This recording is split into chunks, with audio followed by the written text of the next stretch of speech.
How science works is a key component of the Key Stage 3 science curriculum. In this series, we profile the work of 3 scientists: Clive Oppenheimer, a volcanologist whose work takes him around the world; Catherine Bottrill, an energy and climate change researcher working closely with the UK music industry; and Kerry Harrop, a biochemist specialising in respiratory medicine working with future Olympians. As well as the programmes, there are new innovative curriculum materials that have been developed to be integrated with the How Science Works programmes and additional CPD material, all available on the Teachers TV website. At Sacred Heart High School in Hammersmith, Stuart Murphy will be taking his Year 8 science class through the first lesson in the scheme. These new lessons have been developed around an E-model of learning, with scientific inquiry as its basis. The lessons are divided up into stages, which cover all the important learning functions. Lesson objectives are not displayed at the start, but through inquiry are drawn out naturally during the course of the lesson.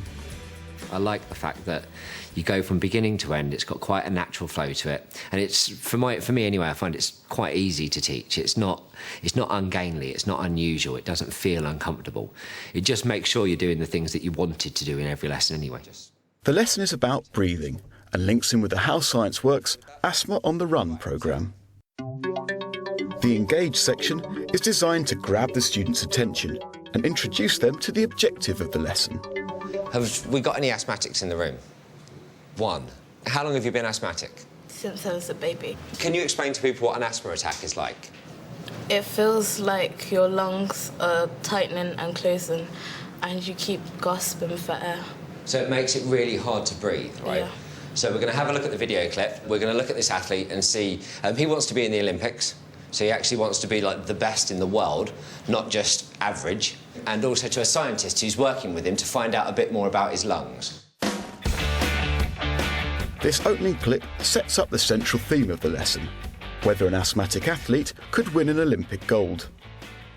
A show of hands reveals that most of the students don't fancy his chances. Take 2 minutes, groups of 3 preferably, and try and come up with an idea of why do you think he can't win an Olympic gold medal.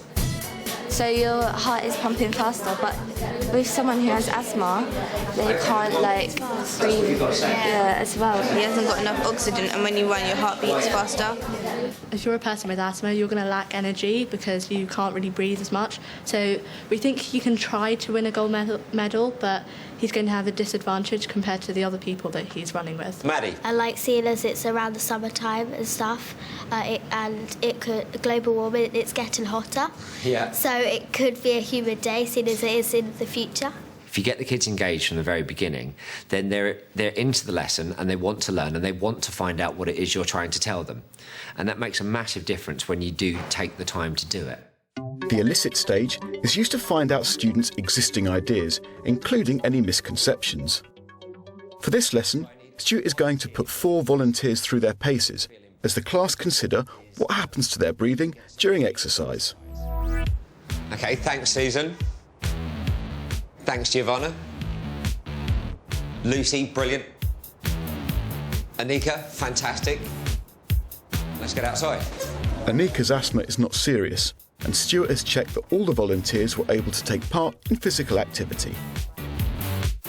Stuart is going to measure the volunteers' blood oxygen levels before and after a minute's exercise. So, Susan, we've got oxygen of 99% and a really low heart rate, 88. Is that good or bad? Totally cool, ready for the challenge. Anika is pretty fit and healthy, 99% oxygen, but her heart rate is 106. Giovanna is 99% oxygen, and her heart rate is 94 at the moment. Lucy, your oxygen is... There you go, it's measured it up, 99% as well, but your pulse rate's 102. The rest of the students will also be counting how many breaths each volunteer takes in a minute. Ready, set, go.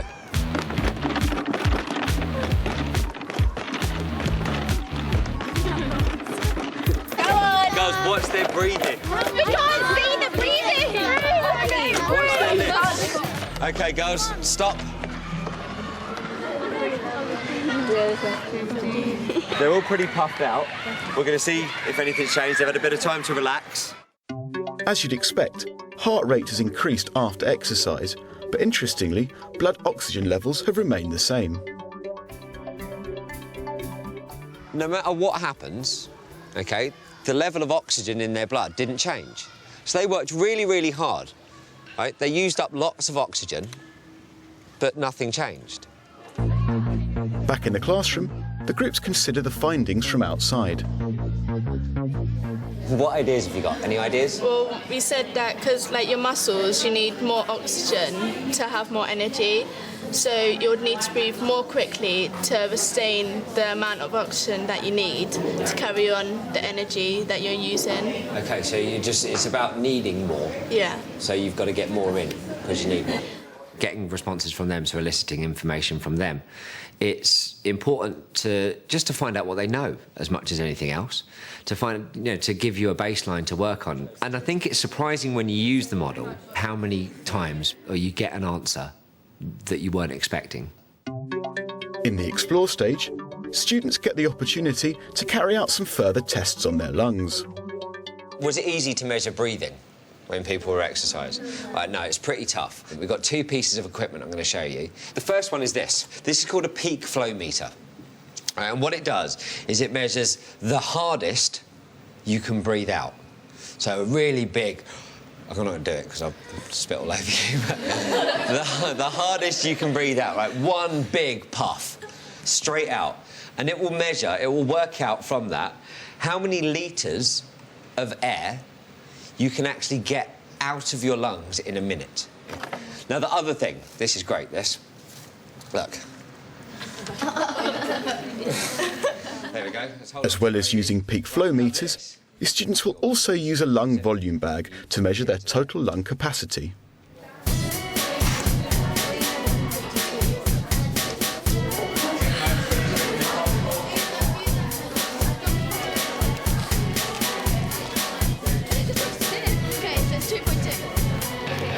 Finally, they measure each volunteer's height and enter all of the readings into a spreadsheet. That is 1 metre 53.5. 2.9. The preparation for a lesson like the one that I did today, it is a little bit more extensive than usual, I think. There is more to do. The big advantage, I suppose, being that once you've done it, it's done, so you don't have to go back and do it again. But there is a little bit more in terms of you've got to have all the resources ready. Some of the resources that we use today are things we've never used before. That in itself leads to quite a bit of preparation. The flip side is that the PowerPoint is done. The structure is there, the video clips are there. If we look at this one, we've got lung volume versus height. Does anyone think there's a pattern there? Sarah? The smaller the height, the smaller the lung volume, with some of the people. But then, so I think if you have a small height, then it's the smaller the lung volume because you may have small lungs. So maybe if you've got small height, small lung volume, means you've got small lungs. Yeah. OK, that's an interesting idea. We'll have a look at peak flow as well now, see if there's anything else there. Have a look at that. What do you think? Again, it looks like the taller you are, the higher your lung flow is, but then in the middle again, you're middle height and then you're the highest peak flow. So it's sort of around the middle heights, it does vary a bit, but you've got some of the taller people at one end and some of the smaller people at the other end. Yeah, I think that's pretty reasonable. In the explain stage, Stuart builds on the previous ideas using the second part of the video, which shows a spirometry test. This is a more complex version of the tests the students have just carried out. It also shows how data obtained from tests like these can be used in a real-life situation. For me, it's all about seeing science in reality, in real-life situations, and probably today's lesson was a perfect example of that. A real person, a real scientist, real data, real information. And, for the pupils, that's what they're seeing. They're seeing the real world and how science fits into the world that surrounds them. The elaborate stage helps students apply their knowledge to another context. The third section of the video goes into much greater depth about how the lungs work and the importance of medication for somebody like Wayne. When we seen the lungs, it was all right, but it was a bit disgusting.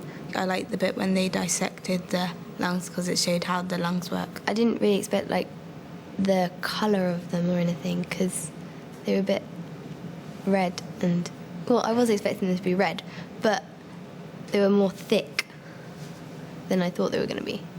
Although some of the students are a bit squeamish, the lung dissection has clearly got them thinking further about asthma.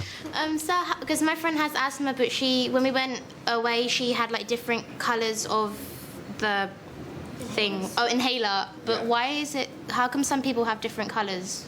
There's different types of medication, so like they can do the same job, but some of them are just different chemicals.